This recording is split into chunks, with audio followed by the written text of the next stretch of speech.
আসসালামু আলাইকুম। অষ্টম শ্রেণীর শিক্ষার্থী বন্ধুরা, তোমাদেরকে ইজি লার্নিংয়ের পক্ষ থেকে স্বাগত জানাই। আজকের ভিডিওতে তোমাদের নতুন ইতিহাস বইয়ের পৃষ্ঠা নাম্বার ৭৮ এর সমাধান করে দিচ্ছি। তো এখানে বলেছে যে উপরের পাঠে আমরা বিভিন্ন ধরনের উৎসবের মাধ্যমে বাংলা অঞ্চলের বিভিন্ন রকমের মানুষের নাম এবং তাদের সামাজিক ও সাংস্কৃতিক জীবনের নানান উৎসব আয়োজন সম্পর্কে জেনেছি। সুভাষিত রত্নকোষ এবং চর্যাপদ নামে দুটি গুরুত্বপূর্ণ সাহিত্যের কথাও জেনেছি।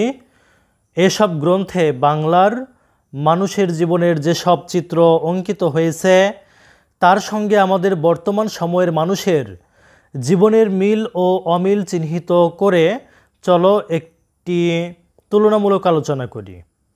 তো চলো এখন আমরা এই নির্দেশনা অনুসারে একটি নমুনা উত্তর তৈরি করব।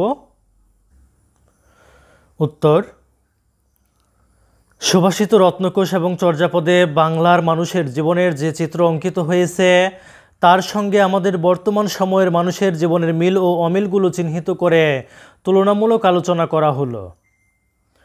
সুভাষিত রত্নকোষ এবং চর্যাপদে বাংলার মানুষের জীবনের যে চিত্র অঙ্কিত হয়েছে তাতে দেখা যায় যে তারা নিজস্ব প্রথা রীতিনীতি অনুসারে সমাজ গঠন করে নিজেদের জীবন পরিচালনা করেছিল।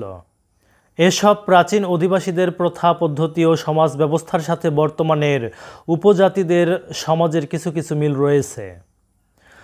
চর্যাপদ কাব্য অনুসারে সবর মানুষরা অপেক্ষাকৃত উঁচু এলাকা বা পাহাড়ে বসবাস করত। বন জঙ্গল ও তৃণভূমি থেকে সংগ্রহ করা সুন্দর ফুল আর পাখির রঙিন পালক দিয়ে সবর বালিকারা সাজসজ্জা করত। বর্তমানে বালিকারাও বিভিন্ন ফুল দিয়ে সাজসজ্জা করে। আবার বাংলাদেশে কিছু উপজাতিরা এখনও পাহাড়ি অঞ্চলে বসবাস করতে পছন্দ করে। অন্যদিকে বর্তমান সময়ের শহরবাসী মানুষেরা বড় বড় বিলাসবহুল অট্টালিকায় বসবাস করতে পছন্দ করে এবং আধুনিক যান্ত্রিক জীবনে তারা অভ্যস্ত হয়ে পড়েছে।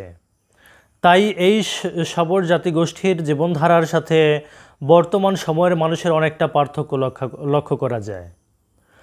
এভাবেই বর্তমান সময়ের সাথে চর্যাপদ ও সুভাষিত রত্নকোষে বর্ণিত মানুষের জীবনের মিল ও অমিলগুলো খুঁজে পাওয়া যায়। তো প্রিয় শিক্ষার্থী বন্ধুরা, যদি ভিডিওটি ভালো লাগে অবশ্যই শেয়ার করে দিবে।